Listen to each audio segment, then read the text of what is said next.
I went back to this carinderia for the third time. First visited in 2019.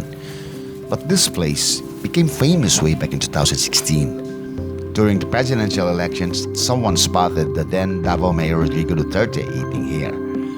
Isang simpleng karinderya, walang arte, lutong bahay lang. At sa sandaling iyon, lalo siyang naging simple at makamasa sa paningin ng tao. But anyway, this isn't about politics. This is about food.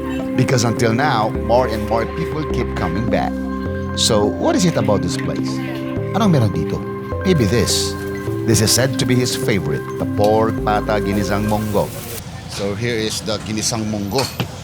Yung paboritong in-order ni former President Rodrigo Duterte. Ayan o. Oops. A little bit soy sauce.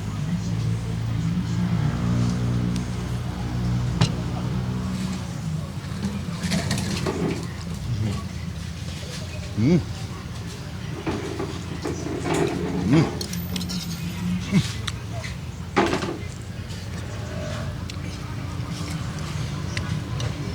Ang lambot. Super sarap. Mm. Oh yeah. This is the lechon kawali.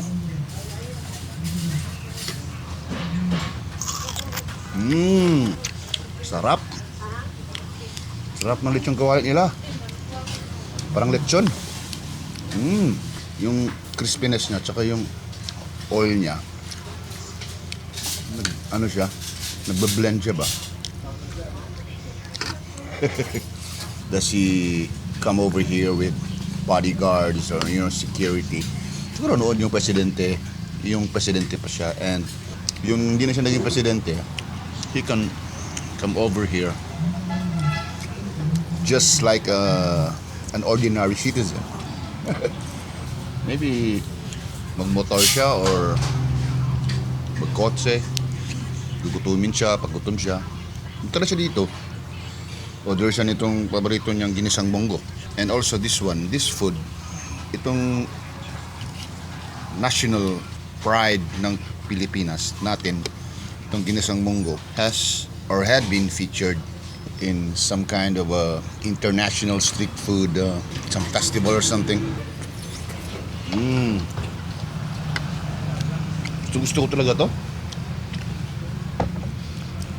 Paa ng baboy, ginisang munggo, pata ng baboy.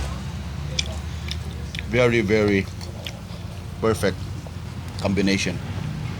The mung beans and the pork leg, Oh yeah. You remember I keep on saying na I always prefer karinderya than restaurants. One great example is former President Duterte. You wonder why he loves to come here, to eat here. Nasagot ko na kasi nasabi ko na sa inyo. Apart from the fact that malapit lang ito sa bahay nila, he loved to eat here kasi he's a simple man. I'm a simple man too. I love honest food. He also loves honest food. You know what I mean? You get me? You know what I mean? Ayon sa may-ari, namimiss na siya ng mga tao. Dati madalas siyang pupunta dito. Minsan naka-pick up siya, minsan naka-motor. No bodyguards, just like an ordinary citizen. That's what people miss about him. His simplicity, his candidness, his humility. And this karinderya somehow reflects who he is in just one look.